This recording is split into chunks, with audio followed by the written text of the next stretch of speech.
Hello and welcome to Undivided. I'm Brandi Kruse. Thank you for being here. Thank you for letting me go on vacation. It's so funny when, and thank you for your commitment to giving Common Sense a comeback. When I started working for myself, and well, I work for you guys. I mean, literally, I work for subscribers who help support the show.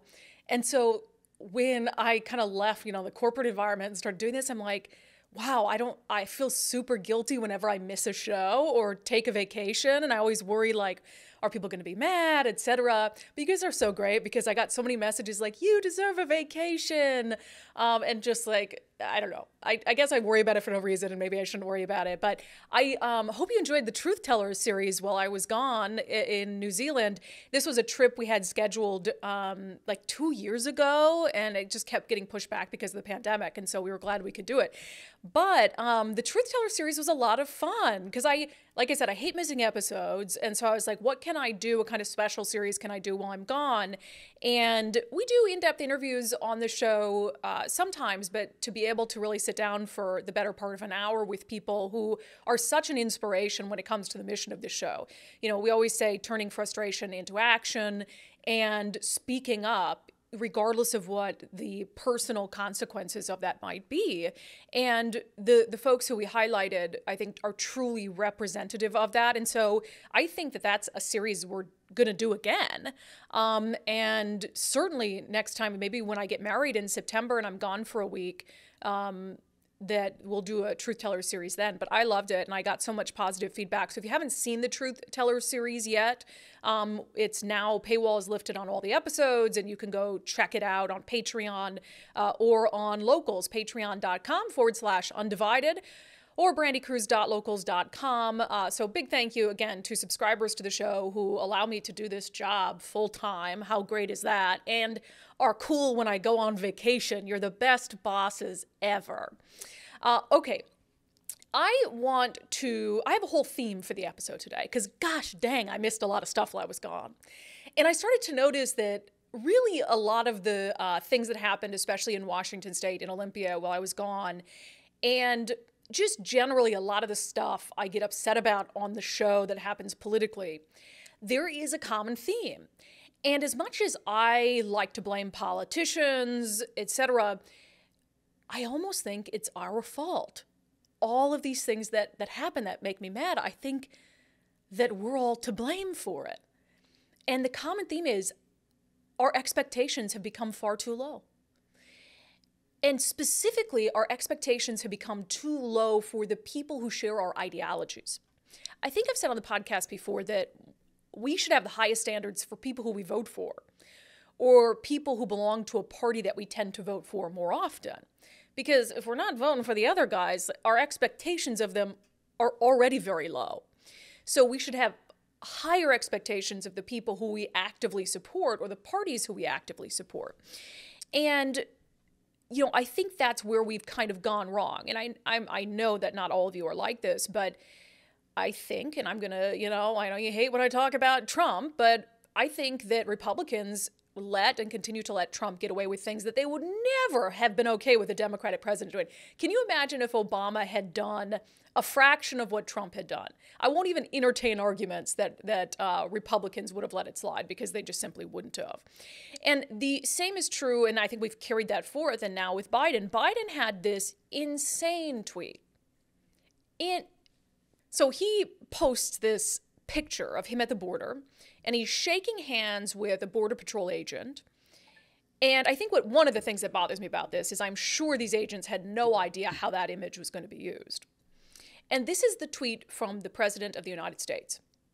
Mega House Republican proposals would slash funding for border security, a move that could allow nearly 900 pounds of fentanyl into our country. We need more resources to secure the border, not less. You have to be kidding me. The level of deceit, the level of gaslighting, and I mean outright just lying, and the failure to, the border security crisis is a product of Democrats. I truly, truly believe that. And and we've talked about this with border security a lot, which is you get it painted as a black and white issue from either side. Either it's 100% border security or 100% humanitarian. And we all know it's a lot of both, and it's a complicated issue. It's a complex issue. But for Biden to visit the border, take a photo op with these Border Patrol agents who are overworked, underappreciated, often thrown under the bus, including by the president himself, for him to take a photo op, shaking their hands, and then have the absolute audacity to tweet, "Mega House Republican proposals would slash funding for border security, a move that could allow nearly 900 pounds of fentanyl into our country. We need more resources to secure the border, not less." For him to have the audacity to tweet that says one thing to me, that he knows that people will believe it and that he can get away with it. And I think that's a product of Americans having very low standards when it comes to the people who match their ideology. And so what that means is you have, I think, a lot of Americans who are putting ideology ahead of morality. And that's the exact wrong thing to do. We talk a lot about setting your moral compass and staying the course, actions before affiliation, and being consistent on that. And it's very easy to do, because then when you're always judging actions, words and actions based on your own set of beliefs and values, then the political party doesn't matter, and then you know you're always going to be consistent. But I tweeted out about this, like a genuine question for Democrats. Doesn't it bother you that he thinks you're dumb? Doesn't it bother you that he would use his presidential Twitter account to blatantly lie and to gaslight and to deceive? Because if we truly have high expectations of everyone who serves in public office, then that should bother every single person, even if they voted, and especially if they voted for President Biden. So again, this is going to be the theme of this episode, which is we need to raise our expectations first of the people we support. First of the people we support. And I don't think that they would, or politicians as a whole, would get away with gaslighting, lying, deceiving us, disrespecting our intelligence as much as they do. The following segment is presented in partnership with Future 42. Turn your frustration into action at future42.org. We can never get to a point where we're okay with politicians manipulating us, or politicians speaking down to us, or politicians outright lying to us. I'm worried that we've started to accept some level of that when the politicians belong to our political party, or we share, certain ideologies with them. And that just brings the whole system down. And I really think that's what's happening with the whole public safety issue in Washington state. And the police pursuit debate is a really good example of this. I was on vacation for 2 weeks, but tracking this very closely. In fact, there's a hearing on it tomorrow that I'll get to at the end, because I got a little call to action for you guys. But there were some things said by Democrats about the police pursuit law and their defense of the law they passed in 2021, which dramatically limited police pursuits. There are some things they said that honestly have crossed a threshold into simply insulting and demeaning. And there are a few lawmakers who I really think owe their constituents an apology for the way that they've approached this issue. Now, let me start by saying that the pursuit issue is complicated. No one is saying that police pursuits aren't dangerous. They're dangerous for everyone involved. The suspect who decided to flee from law enforcement and put everyone out in the roadway at risk. They're dangerous for law enforcement. They're dangerous for the public at large. Nobody is actively encouraging police pursuits to happen. And I think that's been like this misnomer that we want cops to just go around chasing people at 105 miles an hour. No one wants that, not even the police. And that's why I was so incredibly disgusted, honestly, with some comments made by Democratic State Representative Julia Reed. She represents part of Seattle, the 36th Legislative District. And the lawmakers were having these town halls, some of them virtual, some of them in person while I was gone. And this one was virtual. And so her comments are on video. And she was asked about whether she supports a fix for the pursuit law. Just listen to what she said. This has been a really difficult thing to experience as a new member of the legislature, as a member of the Legislative Black Caucus, because I feel like a lot of the conversation around police pursuits has gotten wrapped up in this massive misinformation campaign. And not only is continuing that campaign a top priority for Republicans, but I see so many of my Democratic colleagues buying into it. And that's been really quite personally painful for me. The line that people want you to believe is that the reason crime is up is because of all these woke policies, because we listen too much to the Black Lives Matter people. And now look where we've gotten, and we've got to like change and make sure police have unlimited ability to act in any way that they see fit. And it's just been really frustrating. That is, like I said, it is offensive. It is a stunning level of disrespect for constituents who might not agree with her. And I want to go over a couple points of what she said. I mean, I'm honestly really shocked by it. And I do think, and I have an op-ed coming out on this issue for Future 42 today, where I call on her to issue a retraction and apologize. Because first of all, she is saying that opposition to the existing pursuit policy is part of some misinformation campaign from Republicans. Okay. First of all, that is so insulting to people who have come out in good faith and for good reasons to oppose the pursuit law. You might recall the week that I left on vacation, we had a rally on the steps of the state capitol. And Amber Goldade, who's the mother of a 12-year-old who was killed in a hit and run by a guy who should have been stopped by police had they been able to pursue him just a little while earlier. She came out and gave these heartfelt remarks urging lawmakers to change the existing policy.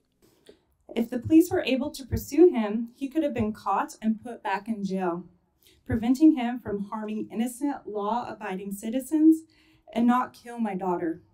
So when she says that opposition to the pursuit law is a part of a massive misinformation campaign fueled by Republicans, would she say that to the face of Amber Goldade and the Goldade family?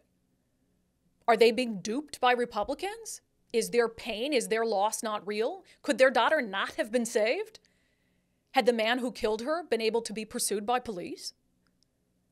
Of course she wouldn't say that to their face. She'd say it over a Zoom, apparently, though, to her constituents in Seattle who she knows are just going to eat it up. I feel like a lot of the conversation around police pursuits has gotten wrapped up in this massive misinformation campaign. Not only is continuing that campaign a top priority for Republicans, but I see so many of my Democratic colleagues buying into it. And that's been really quite personally painful for me.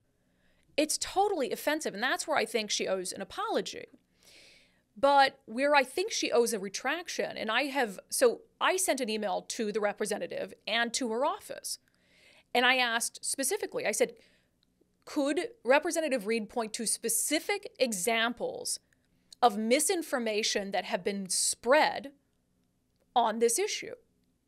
Specific examples, because the only and the biggest misinformation that has been spread on this issue has come from Democrats.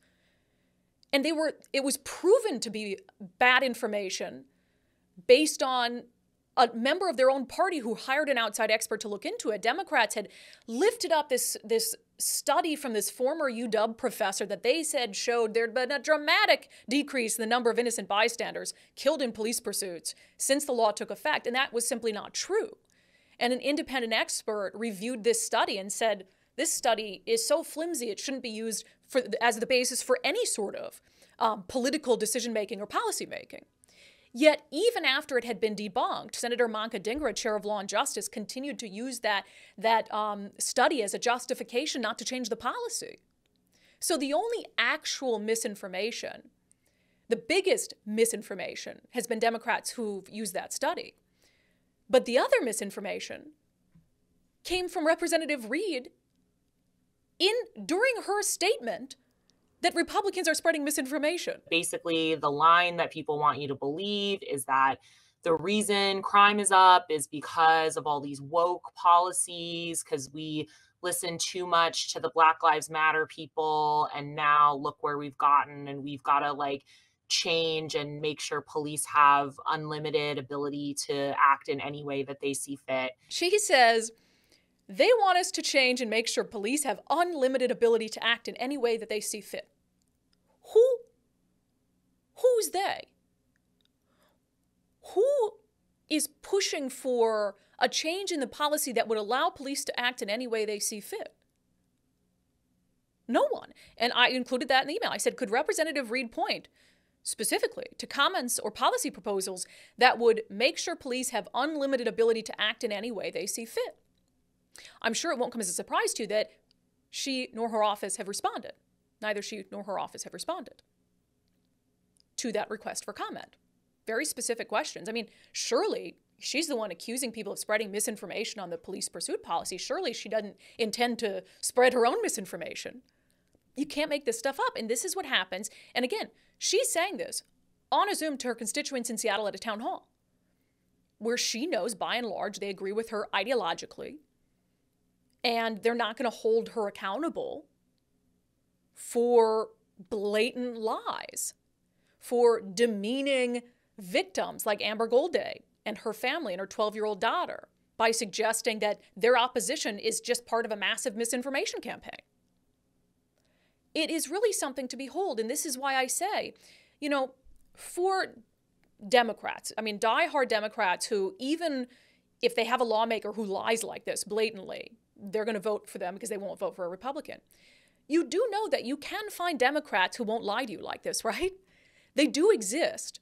To me, it's a direct insult to your intelligence, to your ability to make informed decisions on your own. And it's an insult to every single person in this state who has the right to care about whether they're safe when they hit the roadway, who has a right to be worried if their car is stolen, to be angry if their car is stolen, to want police to be able to pursue a suspect.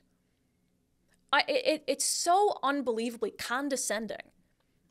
And people just allow it because, again, it goes back to political party and this obsession we have with allowing people to treat us like this as long as they like support laws we like. It's wild to me.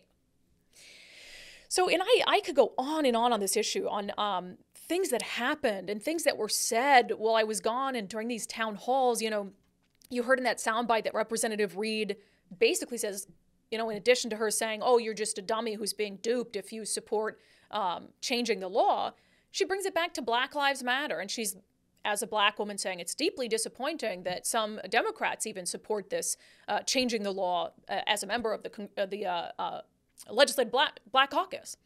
Okay, so now you're telling us that we're racist if we want the law fixed. If we don't feel safe, we want the law fixed, we see what's happening on our streets, we push back, your fellow Democrats push back, we're racist. I mean, Governor Jay Inslee has said that he would sign the police pursuit fix if it makes it to his desk. Is he racist?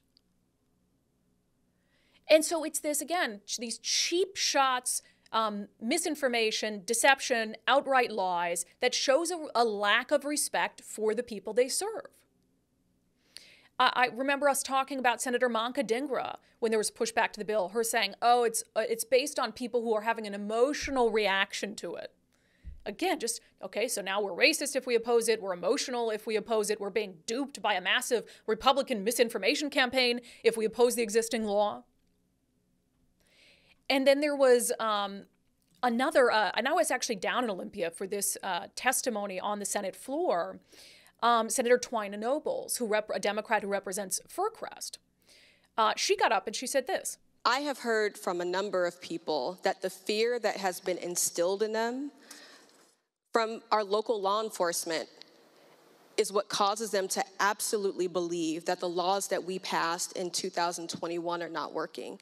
And again, when I hear that, I hear someone who has so little regard for the intelligence of her constituents that she thinks the only way that they would not support a policy she supports is if they were lied to or fear-mongered or duped.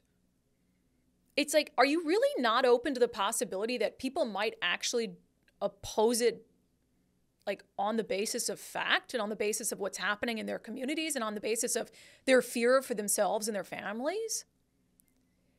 It's pretty wild. And, you know, another thing Senator Twina Nobles brought up is that, you know, she brought up stories of innocent bystanders who have been killed in pursuits, as if Republicans or people who support change in the law don't think those stories matter. They absolutely matter. We have to have a holistic, reasonable, fact-based conversation about the policy and what's happening on our streets. And that includes, yes, the fact that police pursuits are dangerous, and sometimes people who aren't involved in them die, and that's awful. The question isn't whether there's a perfect solution. The question is what solution is less problematic. And that's the debate we need to have, is yes, when a criminal decides to flee from law enforcement, there are dangers involved. It's not the fault of the police. It's the fault of the criminal who's fleeing. So the question is it more dangerous to pursue them or more dangerous to allow them to continue on into the community and continue their criminal behavior? That's the debate we have to be having. And I'll end with this. Democrats in the entire House Committee on Public Safety, Justice, and Reentry is going to hear the watered-down version of the police pursuit fix in committee tomorrow, Tuesday, 4 p.m. And I wish they would use this as an opportunity to show, because Democrats are in charge in the committee, I wish they would use that hearing as an opportunity to actually listen to their constituents without denigrating them.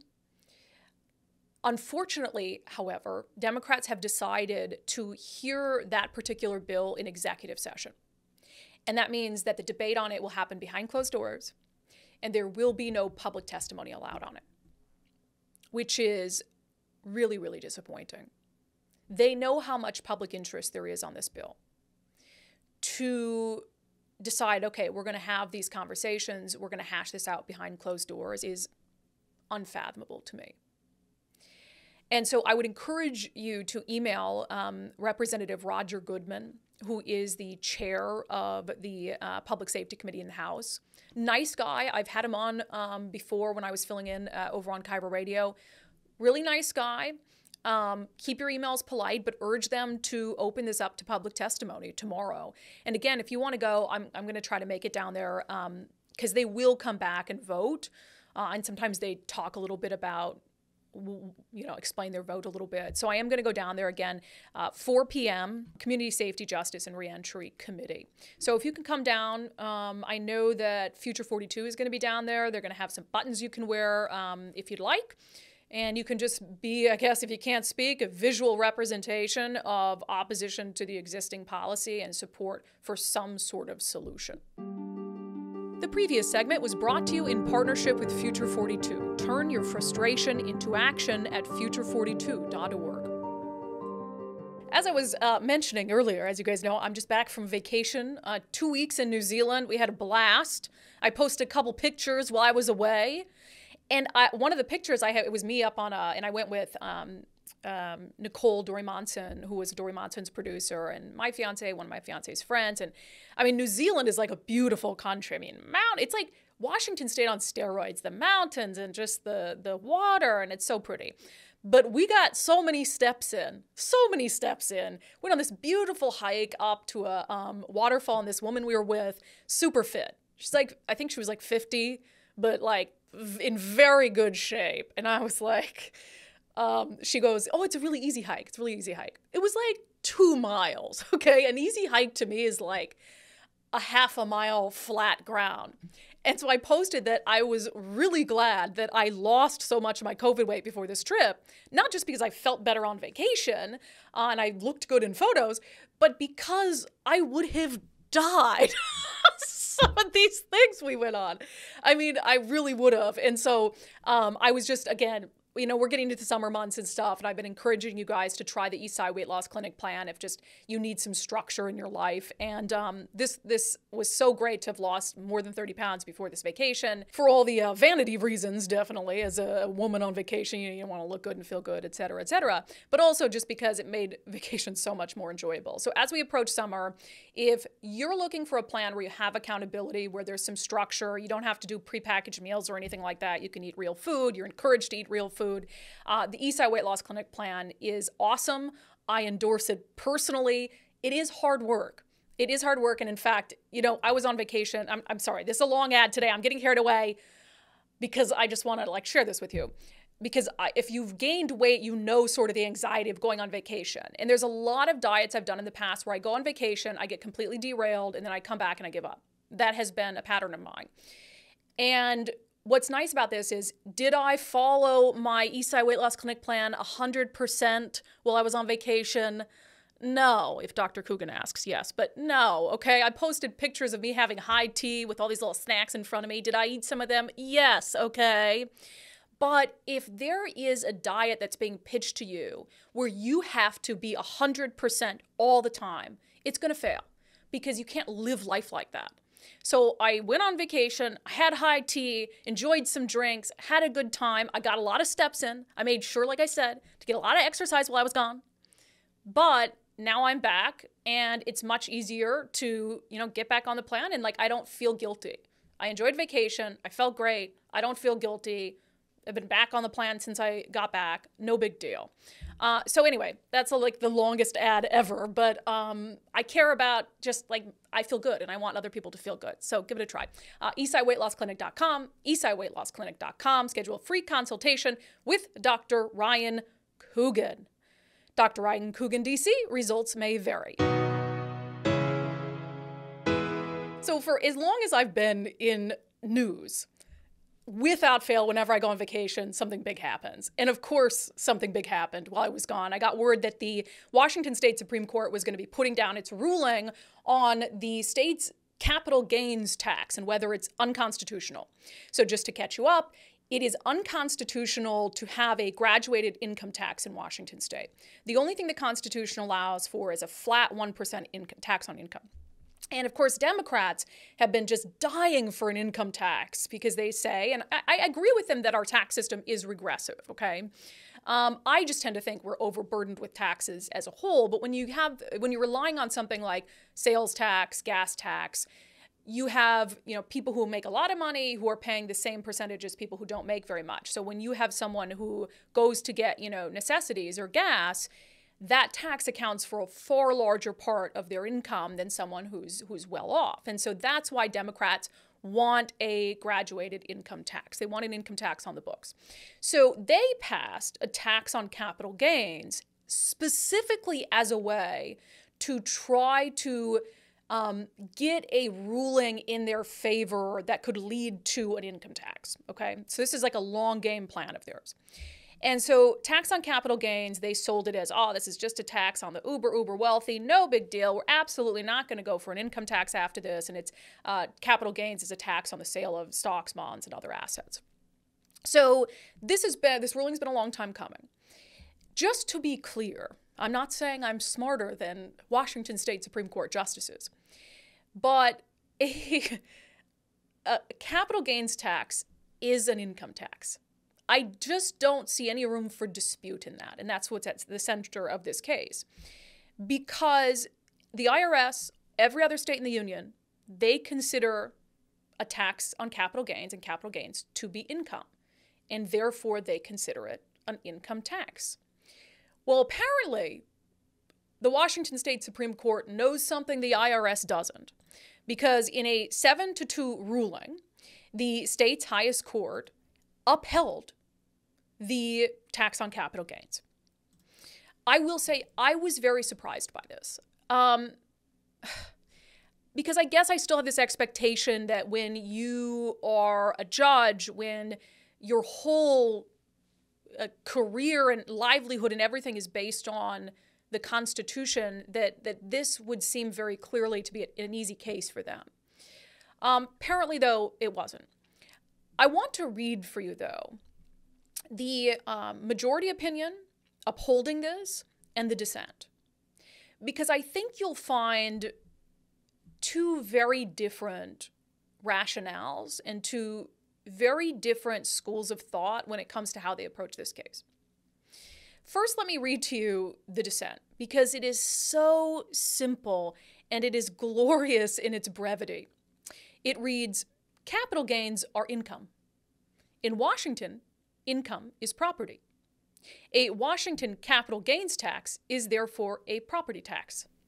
And let me just read the relevant part of our state constitution here, so you're caught up to speed. So Article 7 deals with taxation. Article 7, Section 2 deals with limitation on levies. It says, except as hereinafter provided and notwithstanding any other provision of this Constitution, the aggregate of all tax levies upon real and personal property by the state and all taxing districts now existing or hereafter created, shall not in any year exceed 1% of the true and fair value of such property in money. Shall not exceed 1% of all of the true and fair value of such property in money. Okay. The tax on capital gains exceeds 1%, and it's not uniform because there are some people who are not subject to it. So that is the ruling of the dissent, or that is the decision of the two dissenting justices. Now I want to read for you from the majority opinion. And I will say, you know, there is their kind of legal interpretation, but then there's what I think is the real basis for their opinion. So they say the capital gains, this is the majority opinion, the capital gains tax is appropriately characterized as an excise because it's levied on the sale or exchange of capital assets, not on capital assets or gains themselves. And that's not true. That doesn't make any sense because the tax is based on the value of the assets or the value of what you sold. But you're making it seem like, oh no, it's really a tax on the sale, almost like it's like a fee you get when you swipe your credit card. That doesn't make any sense. They go on to say, the understanding of the tax is consistent with a long line of precedent recognizing excise taxes as those levied on the exercise of rights associated with property ownership, such as the power to sell or exchange property, in contrast to property taxes levied on property itself. Because the capital gains tax is an excise tax under Washington law, it is not subject to the uniformity and levy requirements of Article 7, Section 2. Whatever. So I disagree. I disagree with their legal interpretation. So does the IRS and every other state in the union. But here's where I think they get to really what's at the heart of this is a ruling against Washington state's tax system as a whole. And for that reason, I believe it's a politically motivated ruling that does not have a basis in the rule of law or the Constitution. And again, I'm not an attorney, but when I read these things, it's like, it's so obvious. It's so glaringly obvious. How could you get that wrong? But just listen to this part of the ruling. And keep in mind, these are justices on the Supreme Court. Taxation in Washington is unique. Unlike most other states, we have no state personal or corporate income tax and instead generate revenue primarily through a combination of sales tax, property taxes, and the business and occupation tax, a tax on the privilege of doing business in Washington as measured by gross receipts. Washington's tax system has earned the regrettable title of most regressive in the nation. The poorest individuals bear the greatest burden tax, in large part due to our heavy reliance on sales taxes and the lack of a graduated income tax, with low-wage earners paying nearly 6 times more in state taxes as a percentage of personal income than Washington's wealthiest residents. This burden falls disproportionately on Black, Indigenous, and people of color, who are overrepresented in low-income brackets. It's a very different ruling than the dissent, which is, here's what the Constitution says, here's why this is against the Constitution.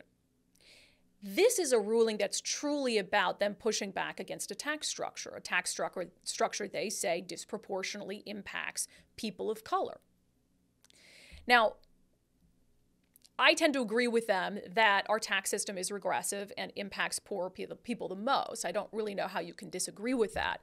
We disagree on how to go about fixing it, of course. But when they're bringing in race and all this, and, you know, it's an equity issue, essentially, to me it screams like a referendum on politics to me, as opposed to the very straightforward way that the dissent is written, where they're looking at, here's what the Constitution says, here's what we rule. Now, there have been Supreme Court cases that rulings that ideologically I wasn't in line with, but that I accepted and understood because they were in line with the Constitution. The U.S. Supreme Court decision on Roe is one of those. I have said, I know it angers some of you when I said this, but I'll always be honest with you, that I am pro-choice up to the point of fetal viability. I am okay with Washington state's law as it is. And for that reason, you might think, well, then I would be opposed to the Supreme Court striking down Roe and abortion protections for women in this country. But I'm not, because constitutionally it was the correct decision. There is no provision in our Constitution that would, by any stretch, protect abortion rights. And so they said this issue has to be left up to the states, and that's what's happened. So while I am pro-choice, I am fine with the ruling the Supreme Court made because I think that it was the correct ruling based on the Constitution. Now, you can want to amend the Constitution and try to go about that arduous process and that arduous task, but that's a different conversation. They interpreted the Constitution in a direct, clear, concise manner. And so if this ruling from the Washington State Supreme Court were a true interpretation of the Constitution, and this was the outcome, I'd feel fine with it. But it's very clearly not. It's very clearly like a political manifesto. And so I have a huge problem with that. We can't allow our courts to be making politically based decisions and determinations. Again, if you don't like the Constitution, change the Constitution. There are avenues to do that. If you don't like the fact that an income tax, a graduated income tax is against the law in Washington state, work to change the state constitution. But we shouldn't support a court going around the state constitution and the will of the people who have rejected these issues time and time again. We shouldn't support a court going around that for, I think, which is obvious in their ruling, for political purposes and due to their political beliefs. Oh my gracious. Like I said, I missed so much while I was on vacation. And so I don't think I'm going to be able to get to all of it today, but there's one thing in particular that once this whole public safety issue comes to a head, whatever it's going to look like in Olympia, is like my next big project. And that is this immense tour of deception that Governor Jay Inslee has embarked on. Governor Jay Inslee is coming to the end of his time in office. I know there's all these rumors he's going to run again. He's not going to run for a fourth term. He's really not.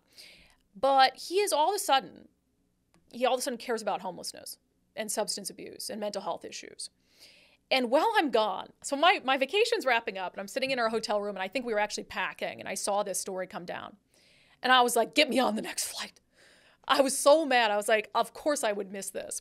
So Governor Jay Inslee does this tour of this massive homeless encampment that had been just festering on First Avenue South under a bridge in Seattle, so WashDOT territory.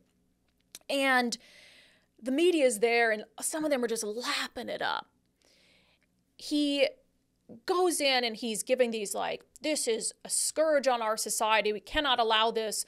This is a scourge on our state. We should never allow this. These encampments, there is no excuse. And he's talking about how baby steps won't help anymore and they have to be bold. And he's touring this encampment. And this is just not excusable to allow this in state of Washington. People live in these conditions. We've got to fight them housing. And we're doing that. But we need new investment to do it. We need to go forward. There's no excuses. We are a better state. The evergreen state is evergreen, not ever homeless. This session is one of the only times where he has truly prioritized the issue of homelessness, an issue that has gotten exponentially worse since he's been in office. That's indisputable. But now, all of a sudden, he's going around saying this is a scourge on our state when he's been part of the problem in allowing it to get to this point. And I was just like, oh my God, these reporters have to push back. They have to push back. They have to ask, Governor, you've been the governor for 11 years. It's gotten worse under your leadership. How can you now just say that baby steps won't work? Baby steps won't work because it got so bad. And the governor's only there because he's pushing this $4 billion housing plan. And he's trying to gaslight and trick people into believing that he's cared about this issue all along, while ignoring the fact that he's been the governor while the issue has gotten so bad. So I'm going to talk more about this on Wednesday, but I I issued the governor a challenge on Twitter. I didn't get a response. I know that's not a surprise. I said, I will personally go around the state and help get votes for his $4 billion plan if he will admit unequivocally that he has presided over a massive increase in homelessness and that Democratic policies are to blame for what's playing out on our streets. The drug crisis, the mental health crisis. If he admits those two things, I'll help him get support for his $4 billion proposal. Now, I don't support the proposal, so I would feel really silly having to go around and ask people to vote for it, but I feel confident that I won't have to because the governor will never admit those two things. And I want you to look at it this way. If you're a Democrat who's like, oh, there's a lot of factors at play, if Republicans had had a trifecta in Olympia for the last 7 years, meaning they control the House, the Senate, and the governor's office, if Republicans had controlled the House, the Senate, and the governor's office for the last 7 years, and we saw the exact same situation playing out on our streets, do you think for 1 second the media and Democrats wouldn't point to Republicans and say, you're to blame for this? You're to blame for this? Do you think for 1 second the media wouldn't, with more vigor, go after Republicans demanding what they're going to do? Wouldn't go to a Republican governor who'd been in office for 11 years and say, how can you now just say you want $4 billion when you presided over this? It's nonsensical to me, and I won't even entertain anyone who wants to argue that Democrats would be like, oh, it's not all Republicans' fault. You know, we accept some of the blame and the responsibility. They wouldn't for a second. If not Democrats, then who do we blame for this? Democrats have had control of the governor's office for decades. They have had near universal control of state politics in Olympia for the last decade. And you look at the policies that they've been pushing around crime and substance abuse, and it's all manifested in what we're seeing on the streets. At some point, you have to put blame somewhere. And if not the ruling party that has made the laws, that has made the decisions, that has said, yeah, leave them in place there, yeah, decriminalize drugs here, if not them, then who? And I'm honestly kind of grossed out by someone who would be in a position of leadership, the top position of leadership in our state for more than a decade, who would refuse to just have the humility to accept some level of culpability for what's happened. That's what leadership is about. Leadership is about saying, blame me. Trust me with that problem. Trust me with a solution. But blame me if things go wrong. That's part of being a leader. You accept blame for everything that happens on your watch. And the governor simply lacks the capacity to do that. Okay, I thought I'd end the show by reading some of your comments and feedback on our Truth Tellers series, which, again, I just loved doing. I love those conversations. Please go back and watch all of them if you haven't already. And let's see, I got a lot of people commented on the Ginny Burton episode. So Ginny Burton is, it was the first time I'd spoken with her, 17-time felon, spent 28 years in active addiction. First time she used drugs was at 7 years old at the behest of her mother.